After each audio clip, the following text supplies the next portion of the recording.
It's 1 minute till showtime. Good evening, folks, and a hearty welcome to our drive-in theater. We have a wonderful evening's entertainment lined up for you, one that will provide several hours of pleasurable relaxation and diversion for you and your family. Did you fail to dress up for tonight's show? No tie, an old shirt and slacks, a house dress? Well, don't give it a thought.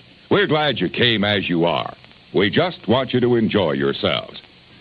Don't forget to visit our refreshment center during the intermission or any time. You love the tasty array of snacks we have to offer. So will the youngsters. Everything is quality and so good. We hope you'll make this a weekly visit. Bring the family. Bring your friends. There are always wonderful new pictures to see, delightful snacks to nibble, a gay, pleasant evening for all. Oh, a word of caution. Don't drive over 10 miles an hour in the theater area for your safety's sake. And Mom or Pop, go with the kids when they leave the car. We hope you have a wonderful time. And now, on with the show.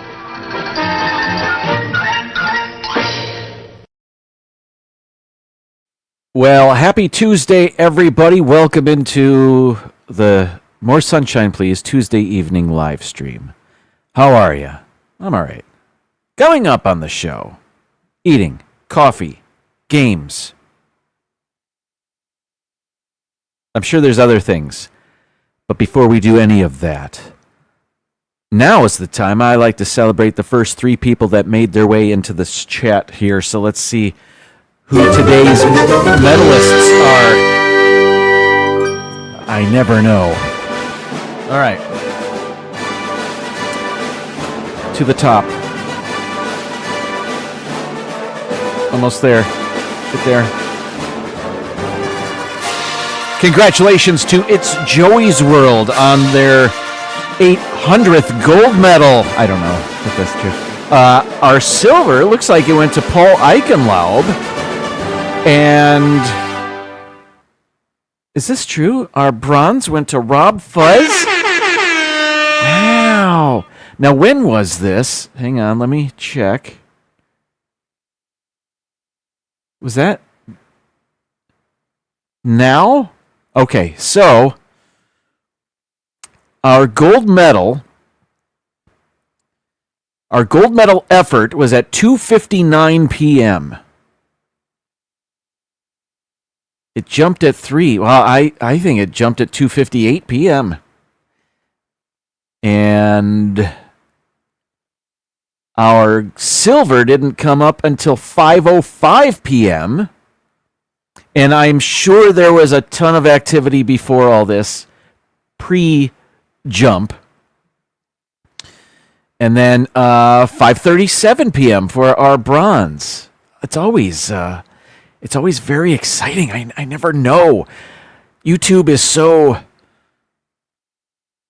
unreliable. That's not what I mean. Well, sometimes. Concerning the chat. Anywho, happy Back to the Future Day, everybody. More on that in just a second. Keith BDF, a very close 4th place. How are you? Hope you're well.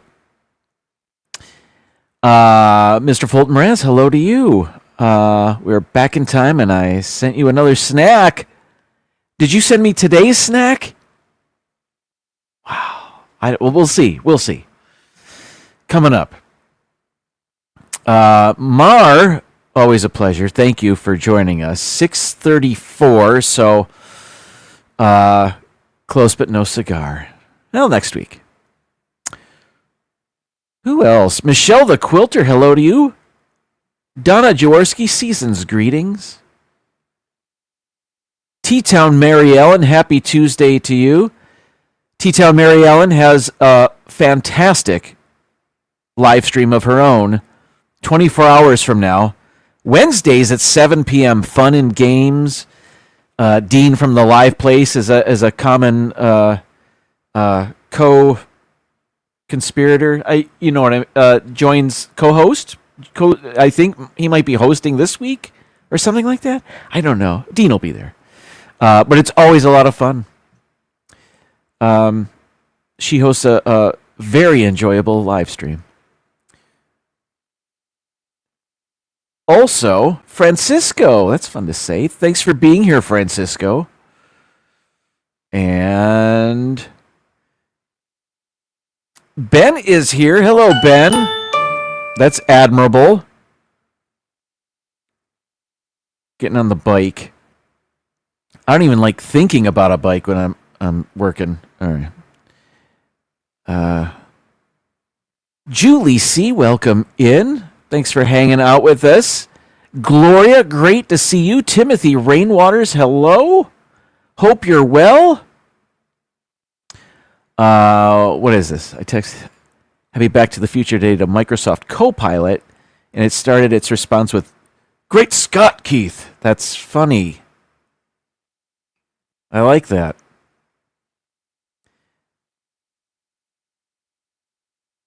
Scrolling. I think I'm caught up. All right.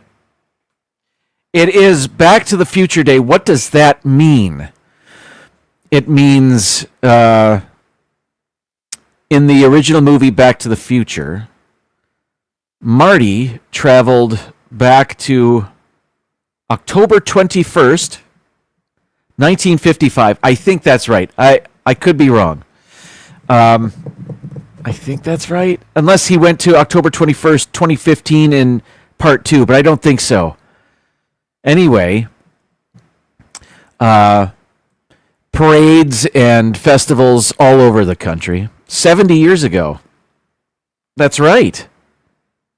Thank you, Ben. Wow. And 40 years ago, from when he, you know what I mean? Or no, he didn't leave on October 21st. I don't really recall. I should have done more research. If I'm going to make a thumbnail for my live stream about this, I might want to know a little bit more about it. But it's just a fun day. If you saw my thumbnail, I put an image of the readout inside the DeLorean of all of that. It was the original release. Thank you, Ben. But I'm not the only YouTuber here that's got stuff going on for Back to the Future Day. And I am referring to Rob Fuzz, of course, who, after this at 8 p.m., will be premiering a video of the Back to the Future ride. Back to the Future 40. Yeah, okay. And did he hang from the clock like that? Anyway, check out Rob Fuzz's channel and his video coming up, premiering at 8 p.m. Eastern. Hopefully I'll be done by then. I'll try to be. Sometimes I get going and I don't plan well. Anyway, so that's Back to the Future Day. And apparently Microsoft Copilot is celebrating too. Doc Brown was on the clock. Oh, that's right. He was hooking up and then he slid down the cable. Thank you. I'm not the biggest Back to the Future expert. I've seen it. I'll say this. When I think of Back to the Future, this is the first thought that comes to mind. Our family was first to rent the videotape from the newly opened Blockbuster in our town. We were the first one. That was a highly sought after rental. And just by happenstance, Mom happened to be in the Blockbuster, and I remember we were the first ones to get one of the copies. This was back when they didn't have 20 copies. They may have had a 3 or 4 or 5, maybe. And that was a big deal. Noah, welcome in. Good to see you. But so when I think of Back to the Future, and I didn't see it in the theaters, I didn't see it till we rented it. Again, we were first at our friendly neighborhood Blockbuster. What is Keith saying? In the first one, beginning of the man on the clock in Doc's home was put in there to predict. Oh, it just jumped on me. Okay, it was Doc. Thank you, everybody. All right, what's going on? I guess I should get to my sports scores quickly. I'll make it quick. We got 3 scores, 2 of which good news for Jim here. Where did one of them go? Hang on, hang tight. I'm not ready for this. I think what did I do? I know exactly what I did. Okay, give me a sec. Here we go. There's that, and this, and okay. Now we're ready. I thought I was ready. Florida State University traveled to California. They played Stanford, where they were beaten. So, again, I did it with the score again. My logo is anyway.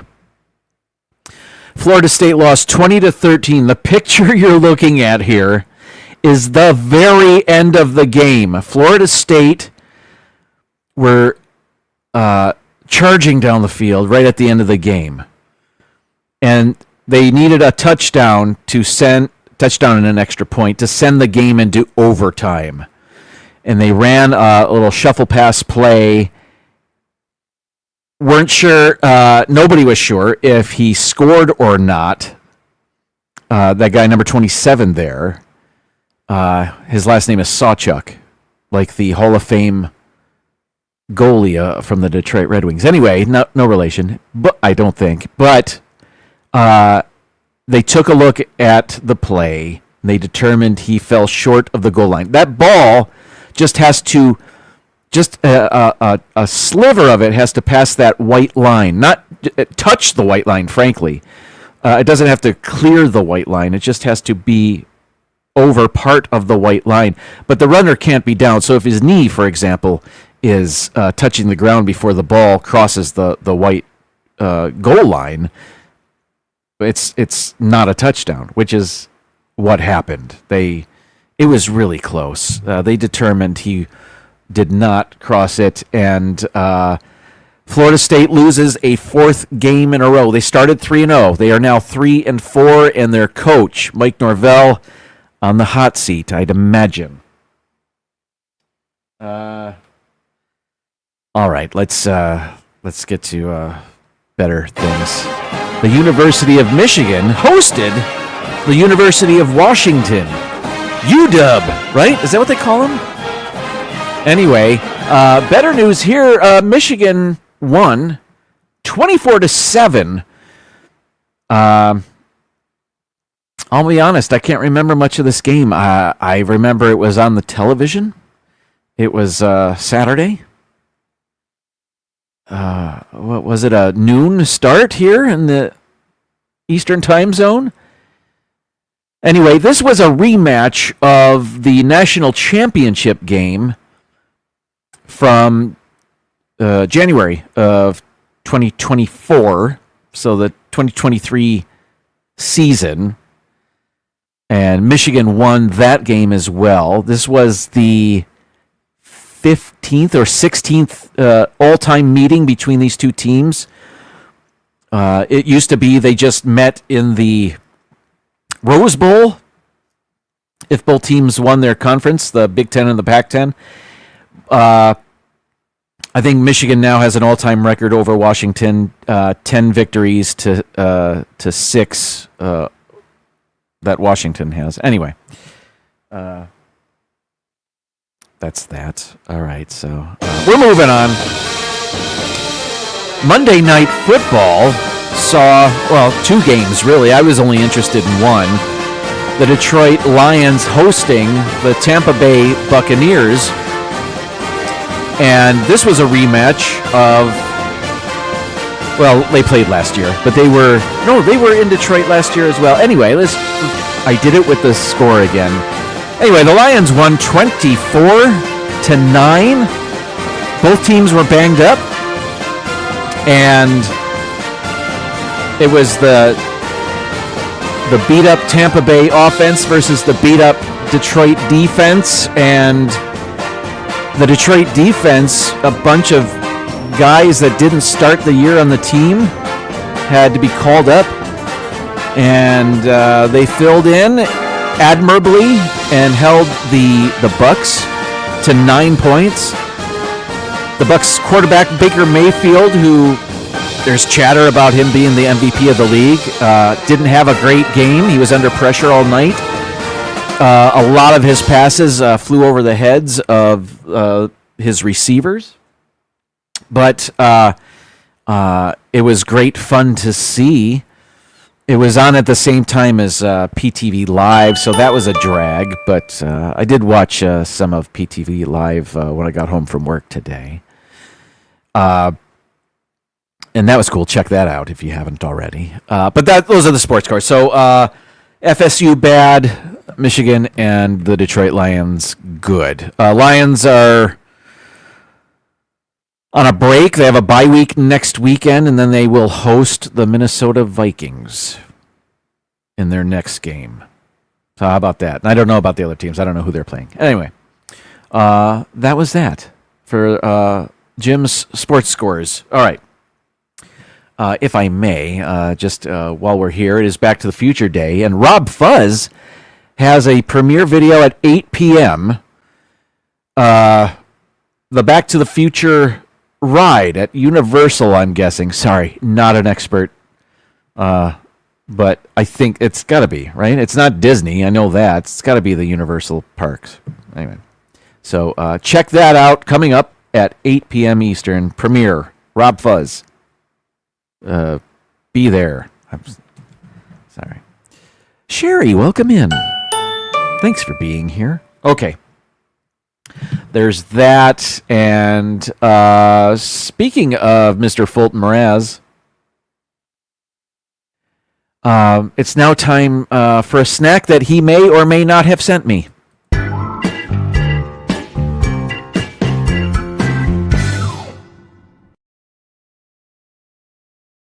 I have received a number of snacks, and I am very grateful for that. And they came in 3 or 4 different boxes. Bob and or Ashley, hello to you. Back to the Future show on Star of the Seas was good. Oh, a cruise. Good to know. Thanks for being here. Movie Mania Nick, hello to you. Back to my snacks. Somebody sent me this. The frosted pumpkin pie Pop-Tarts. I don't know if I've had these before. I imagine I'm going to love these. Dean, hello to you. Welcome in. Oh, hi, Bob. Say hi to Ashley. All right. Let's get the Eaton music going. And you know Pop-Tarts, right? Well, they have a pumpkin spice flavored Pop-Tart now. If you remember from last week, the last 2 weeks, I had gum surgery. This is day 14. So my gums are feeling better. Oh, hi, Ashley. And I think I'm able to chew this. So here we go. You know what? I'm going to break it. I'm going to eat the soft part.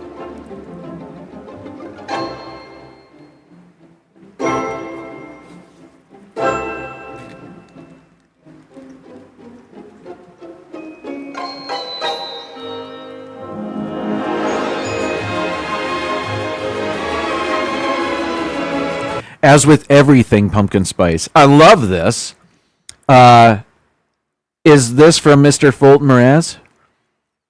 Whoever this is from, there was no note with it. I thank you. Getting treats in the mail is so much fun. And that's wonderful. I'm not going to eat anymore, but it's quite sweet. But delicious, of course. All right. Next week, yes, it was from Mr. Fulton Mraz. Well, thank you. Hey, put your name on your parcels so I can properly thank you in a timely fashion, but I appreciate you telling me now. Thank you very much. Super sweet in more ways than one. All right. What now? Oh, okay. Well, I suppose it's time for coffee. So let's do that. Great coffee is easy, Mrs. Olson. Coffee's for closers only. I set high standards for myself. I set high standards for my coffee. Fix you up, calm you down. It's the lifeblood that drives the dreams of champions. I did not have a plate, and there are little bits of Pop-Tart everywhere. But I'm okay with that. Today's coffee, in the More Sunshine Please coffee mug, coffee tastes 38% better in this mug. And there's only one. There's only one in existence currently. This is the same coffee I've had for the last 3 live streams. This is the Starbucks Pike Place coffee. It's a solid cup of coffee. Got a little coffee tidbit here. I don't have a graphic. I didn't have enough time for that. But I was not aware of this, so I'm just going to share. Actually, I do have a graphic. What am I saying? I did have time to make one. I was not aware of the effects of adding baking soda to coffee. What happens when you add baking soda to your coffee? I've never done this. Adding a pinch of baking soda to coffee neutralizes its acidity, which may make it gentler on your stomach and less bitter. This alkaline substance reacts with coffee's natural acids, lowering the pH level. To try it, add a tiny amount, such as a quarter teaspoon for a whole pot, directly to the grounds before brewing or to the prepared cup, being careful not to add too much, which can result in a soapy taste. So, this is good to know because, for example, I'm not the biggest fan of Dunkin' Donuts coffee. I think it's too acidic. But but people love it. But if I were to reduce its acidity with baking soda, well, that would be perfect. So, all right, some information from your old pal Jim.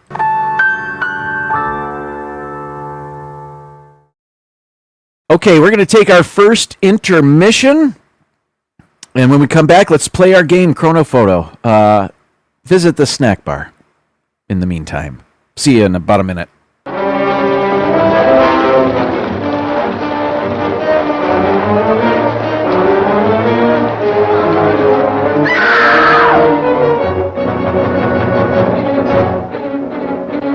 They come from another world, spawned in the light years of space, unleashed to take over the bodies and souls of the people of our planet, bringing a new dimension in terror to the giant super scope screen. Jack!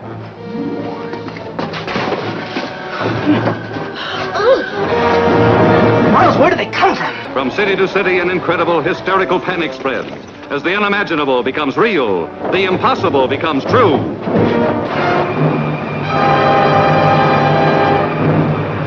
Can't you see? Everyone! They're here already! You're next!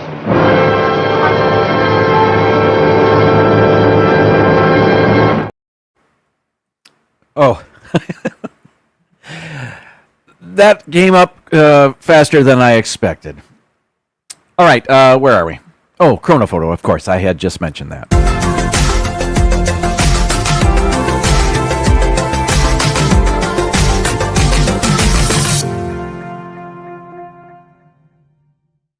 Okay, Chronophoto is the game where we're shown 5 pictures, and we have to guess in which year each picture was taken. The closer we are to the correct answer, the more points we get. A bullseye, if we were to guess the year correctly, well, they'd give us 1,000 points. So a perfect score would be 5,000. We've done it before. We're looking to do it again. We can guess anywhere from the year 1900 to the year 2024.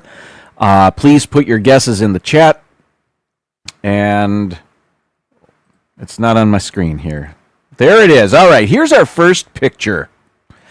And I will zoom in, and I will try to monitor the chat as best I can.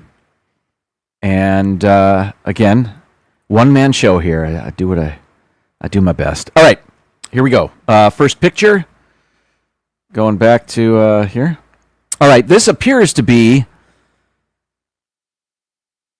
an early television set. We got the rabbit ears. We've got a round screen.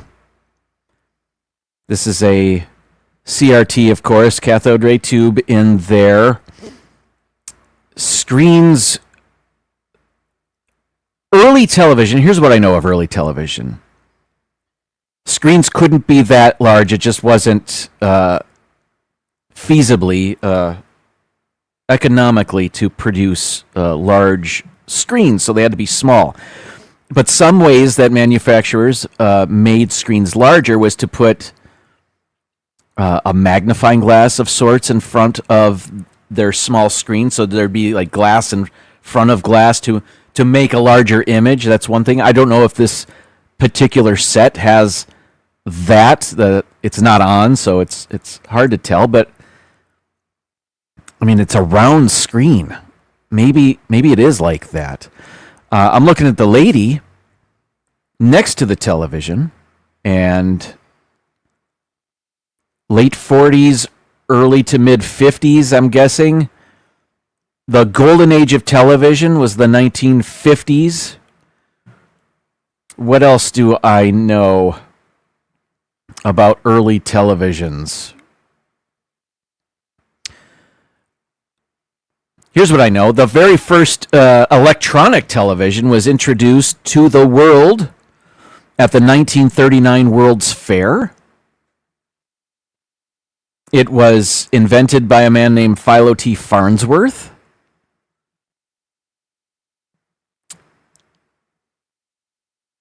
Nobody knows his name anymore. Not many people do.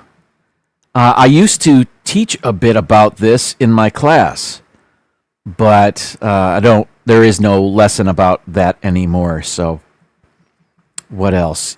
He was in a court battle with RCA, and David Sarnoff and Vladimir Zworykin were a couple of players for RCA, and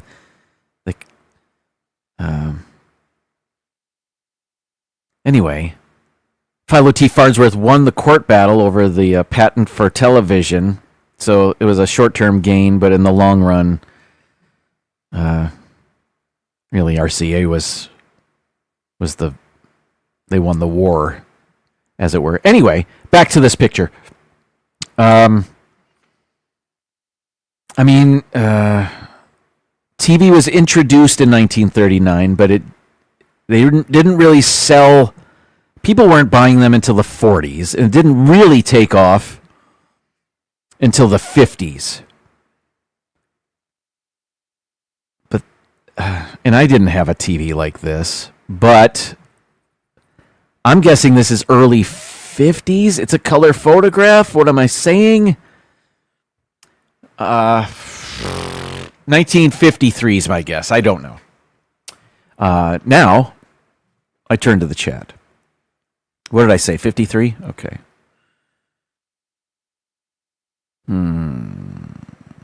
Let's see. Here we go. Okay.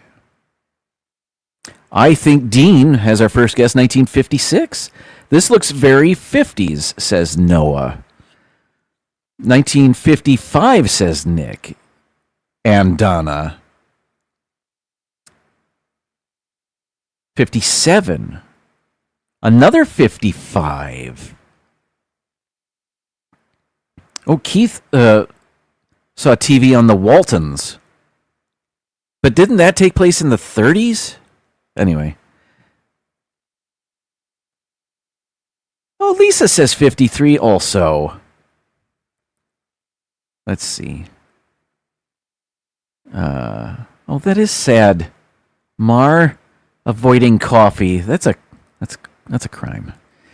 57, 55, 53, 49, maybe 52, 49, another 49. 1950, 58. Wow. Okay, let's There were a lot of 55s. There were 3 of them. So perhaps I go, you know what? I didn't zoom in on anything. Not that there's much to zoom in on. Perhaps the furniture? No.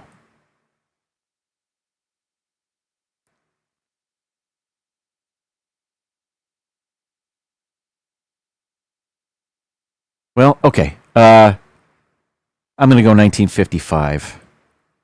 Survey says 1952. Gloria Bullseye. Anybody else? Great guess. Holy moly. We got 777 points. Next picture. Horrible picture. Well, there are clues. Automobiles. Noah is building his ark. What's going on here? There's a statue.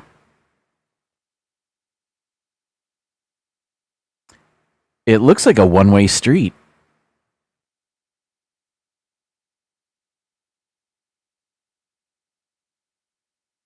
Is this the 1930s? 20s? The 1920s? And where is this? What's that statue? Why is there a watercraft right here? Is that water? It is hard to tell.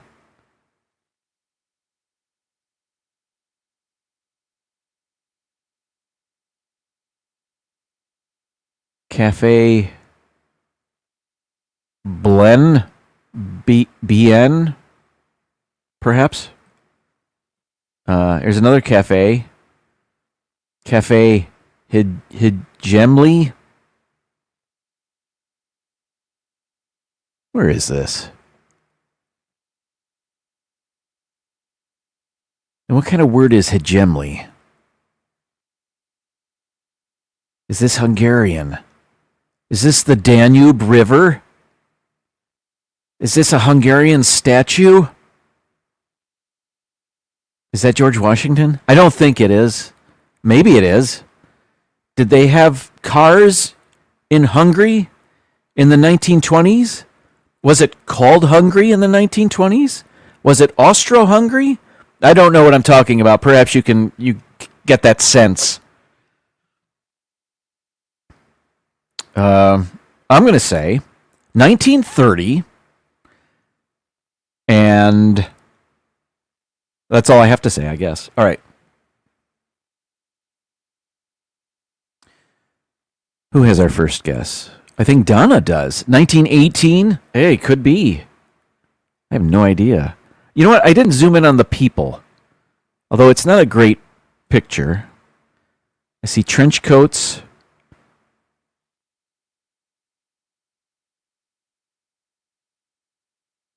A lot of hats. Is this a canal? I think it might be. Yeah, when they build the boat and they'll launch it there. And it seems like it's, I don't know what's going on. Just going to leave it there. Let me check the chat. 1926. 1912. Another 26. 1907. We are all over the place. 36. 1911. Red Hot guesser Gloria. 1932. Keeping that in mind. The Gabor sisters. Oh, they're Hungarian, yes. Hey, PTV, how are you? Welcome in.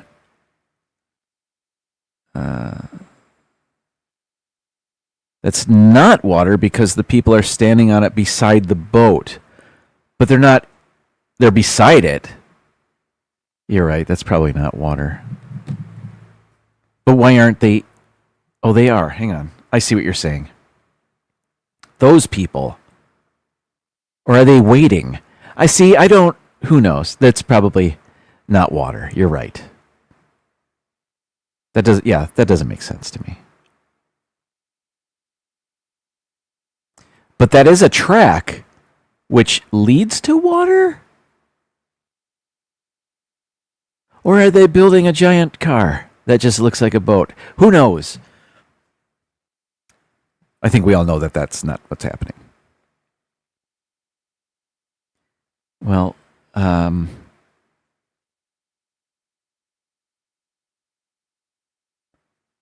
had a couple of the same guess. 1926. What did I say? 1930? Let's go 26. I like it. Survey says, oh my goodness. Sherry, Dean, great guessing. Let's go to our third picture.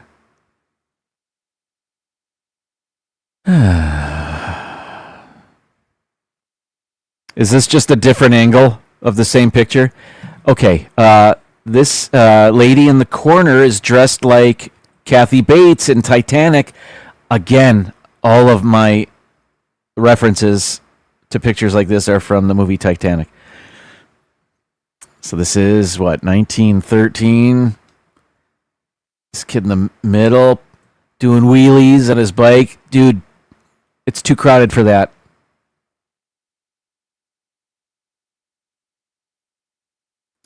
Corsets. Madam Kennedy complexion specialist. Interesting.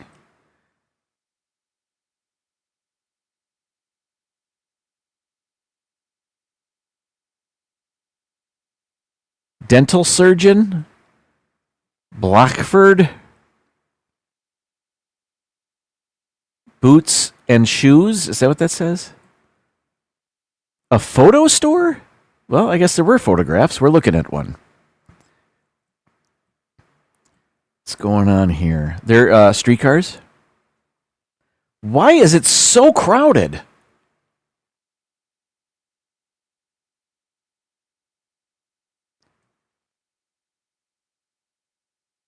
An almond store? That's probably not somebody's name. I'm sure that's a name. Cool sign. I don't know what it says. Massey and Harris bicycles. Yeah. Oh, this is not the United States? Okay, we're in the UK, right? And this is before crosswalks? What is going on? This is like the Magic Kingdom right before Happily Ever After.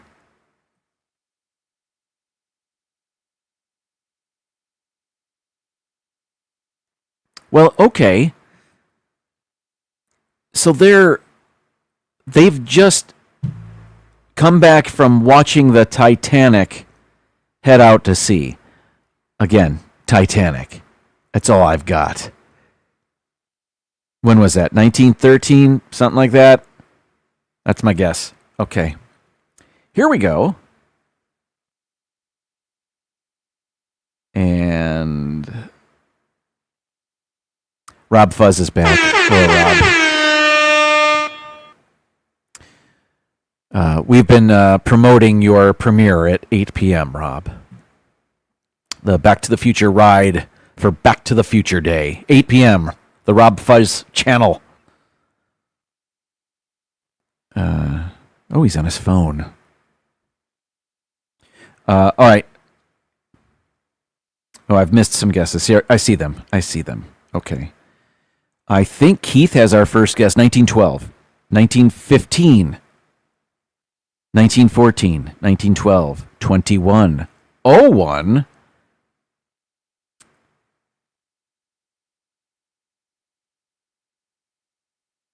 Corsets were the predecessor to the girdle, and now there's myrtles. Man's girdle. Okay.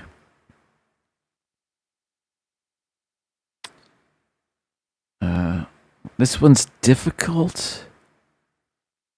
Mr. Fulton Moraz said 1912, and I'm going to go with that. I like that guess because it was close to mine. Survey says 1901. Sherry, another correct answer. Of course. I was really wrong on that. So that's on me. We have 2,067 points. Let's go to picture number 4. Another black and white one. Come on, Chrono Photo. Mix it up a little bit. This one's really difficult. It almost doesn't look like a photograph. I guess it is. Let's not spend a ton of time on this one. But if I can, our clues are hairstyles and clothing.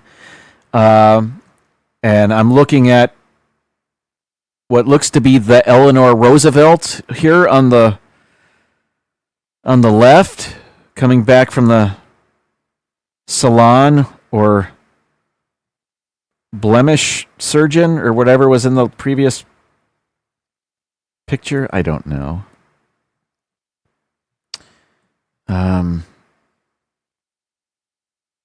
Well,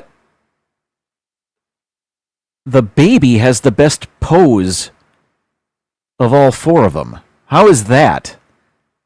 How can you guys screw that up? And nobody's looking at the same thing. They're looking at 4 different things. Anyway.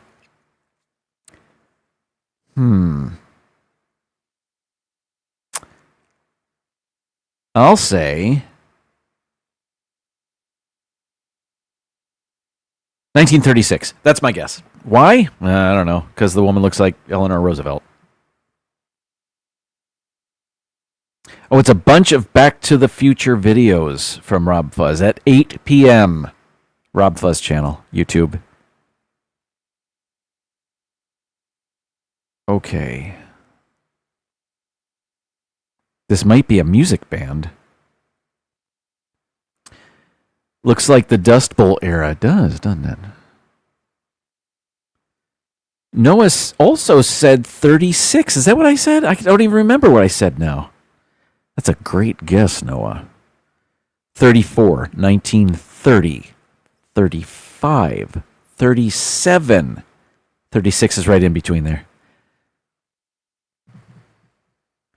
That's a famous 4-generation pick of Charles Lindbergh Jr. Really?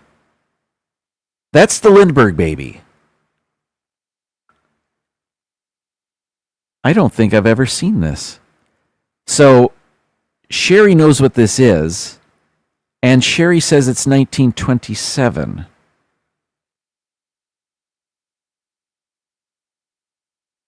So let's go 1927. Survey says 1931. Sherry, you are horrible at this game. I don't know if I can rely on you ever again. Kidding, of course. We have 2,775 points through 4 pictures. 708 points. Not bad. And that was difficult. What did I say, 36? That wasn't bad. Wait a minute. 31. Did anybody say that? Gloria said 1930. That was a great guess. Gloria has been on it today. Let's see our final picture. And no, it's not in color. And yes, it's from the 30s again. I don't know when this is. Is this Knott's Berry Farm?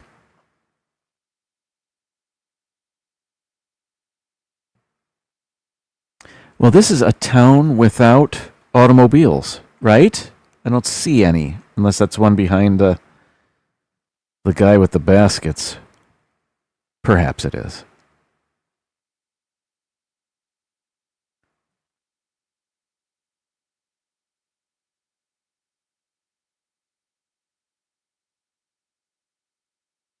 These are all horse-drawn carriages.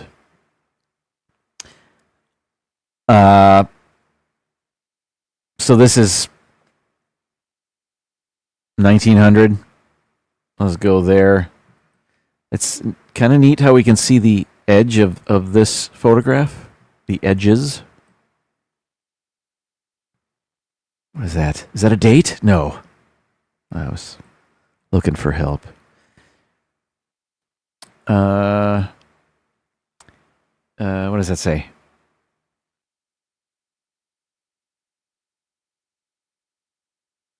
Oh, Lee, Yuen. Is this?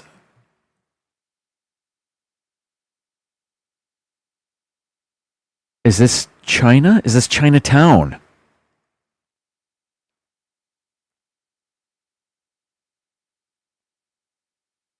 Well, that's interesting.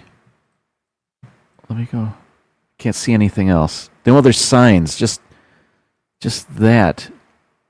G I M Lee, it looks like. Yun. Well, is that Korean? Is this Korea? Don't know. Wow. All right, what did I say? 1901? I'm saying 1901. I don't really know. This one's difficult.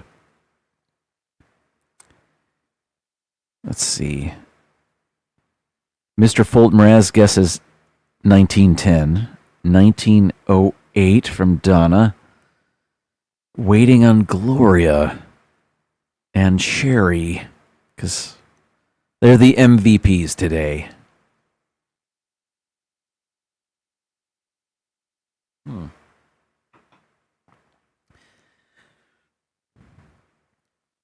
Charlie, welcome in. And thank you for your guess. 1915. There's Gloria. 1905. Dean says 06. Best wishes for your surgery. I missed something. Best wishes on your surgery. Go get them. I don't know if that's appropriate, but I'm cheering you on.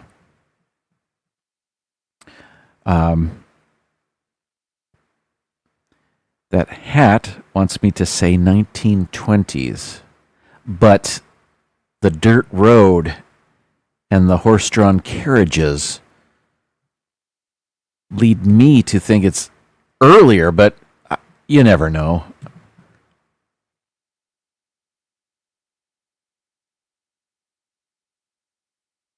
Maybe this is a part of the world where automobiles were around, just not here? Not sure. Sherry says 1903. Gloria said 1905, so I think 1904 is what I'm going with. I thank everybody for your guesses. Survey says 1904. Wow. 3,775 points is our total. I really don't ever care how well we do. I just have fun playing this game with you guys. And that it is a lot of fun. Before I go to our next intermission, just quickly, here's Rob Fuzz's Back to the Future Day promo, 8 p.m. premiere. So let's finish this up, Jim, so everybody can get there in a timely fashion and watch that. It is Back to the Future Day, October 21st, because that's when Marty went back to 1955. It was October 21st, 1955. I think I have that right. If not, whatever. Okay, today's intermission, or second intermission, rather, there aren't a ton of Halloween-themed intermissions, but this one comes close. It's really a Friday the 13th themed intermission video, so I do what I can. Enjoy. I'll see you in 35 seconds.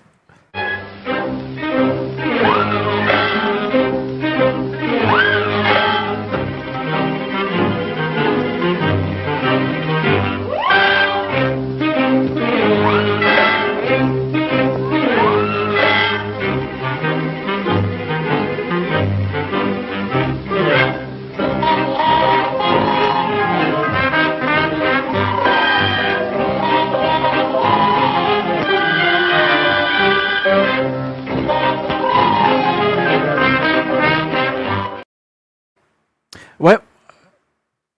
Is Friday the 13th spooky? I never thought so. Anywho, today is Back to the Future Day. And they are celebrating around the world in very small ways. Anyway, as I said before, I'm not the biggest expert on Back to the Future. It's not my favorite movie. I like it. It's a great movie. I'm just not a huge expert on it, nor have I seen it a lot. A handful of times, but I haven't seen it in 30 years. So I can't do a top 15 list just about that movie, but I can about other time travel movies. I'm going to block the reflection in that monitor with my head. There we go. This list, it's 15 time travel movies of sorts, and I've seen all these. There have been other movies that have time travel in them. I just haven't seen those, or I didn't think they were good enough to be on this list. So here's 15 movies I've seen that deal in time travel. Are these the best movies? Are these my favorite? No, not necessarily, but these are the 15 I thought of, and here we go. The first one is, I don't know if a lot of people like this movie at all, but here we go. It's a Jean-Claude Van Damme movie, but I've seen it because this was out when I was an usher at a movie theater in college. Time Cop. I haven't seen a lot of Jean-Claude Van Damme movies. Of the ones I've seen, I thought this one was pretty good for one of his movies. Let's see. What else about this movie? Yeah, again, I saw this movie in bits because it was in the theater where I worked, and here's what I remember. Ron Silver was the villain, and Jean-Claude Van Damme's wife was played by Mia Sara of Ferris Bueller's Day Off fame. How about that? Okay. Number 14. This is Somewhere in Time. This movie might employ one of the strangest methods of time travel in all of the movies on this list. Time travel by hypnosis, of all things, and self-induced hypnosis, for that matter. Now, I copy and pasted a lot of what I'm going to say concerning these movies, so this isn't my script here. If you want a time travel movie that is beautifully romantic, from its iconic score to its grand cinematography, you shouldn't stray from Somewhere in Time. Now, I have seen this, but I saw it just a handful of years ago. Now, the building in the background is the Grand Hotel, I think that's what it's called, on Mackinac Island in Michigan. This movie came out in 1980, and it was a big deal for our area, people in Michigan, because this movie was shot in Michigan, and not many movies were. And it's a beautiful hotel. I've never been there. I've never been to Mackinac Island. I've seen it from the lower and upper peninsulas. I've seen it from the shores of those peninsulas, but I've never been to the island myself. They don't allow automobiles on that island, so you have to take a ferry over there, and they have horse-drawn carriages and bicycles and stuff like that. But that hotel is magnificent, and it's a real landmark for Mackinac Island. That's where they shot this movie, because he hypnotizes himself to travel back in time to visit his love, what's her name? Jane Seymour. Anyway, Somewhere in Time. It is weird, though. Something about a penny. Anyway, moving on. Number 13 on the list, Interstellar. We're not just going back in time. These characters are also going forward in time. Now, it's time travel due to the theory of relativity. Is that right? I don't really know. It's above my head. This movie's from 2014. I'll read this little bit. At its core, it's a simple ethical quandary. Would you try to save the world if it meant missing your children's entire lives? Matthew McConaughey has to touch down on a planet during a space trip. The problem is that every hour he spends there is equal to 7 years on Earth. Is the trip important enough for him to miss seeing the wonder of his children grow into adults. Technically, if you want to be fussy about this, Interstellar is a time dilation movie rather than a time travel movie. I guess so, but he stays young while his children grow old. Time travel. Kinda. Whatever. Who cares? Number 12, I think this was on Hulu. I watched it during COVID, but it was pretty good. This is a movie called Palm Springs. Andy Samberg, Kristen Milotti? Does it say on here?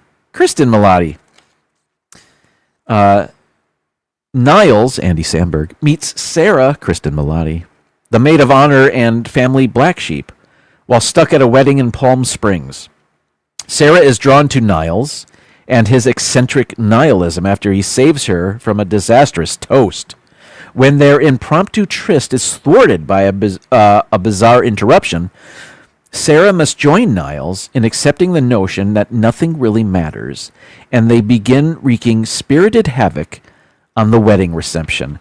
What they're not saying is this movie borrows a lot from Groundhog Day, where they're living the same moment over and over and over, the same day, I think. But it was funny. It was enjoyable. All right. Number 11 on the list. Star Trek IV, The Voyage Home from 1986. If you know anything about Star Trek, you know the fourth film is, quote, the one with the whales, unquote. This movie often gets acclaim as the funny Star Trek movie, but it brings a lot more than just comedy. The original crew of the Enterprise fling themselves back in time to save humpback whales in the past in order to save the future from a strange probe that threatens Earth and will stop, but only if it hears some natural whale song. Yeah, this was a good Star Trek movie. That's what I remember about that. I've only seen it once. And maybe bits of it at other times. But I remember it being enjoyable. Number 10. This is Bill and Ted's Excellent Adventure from 1989. What did I copy and paste here?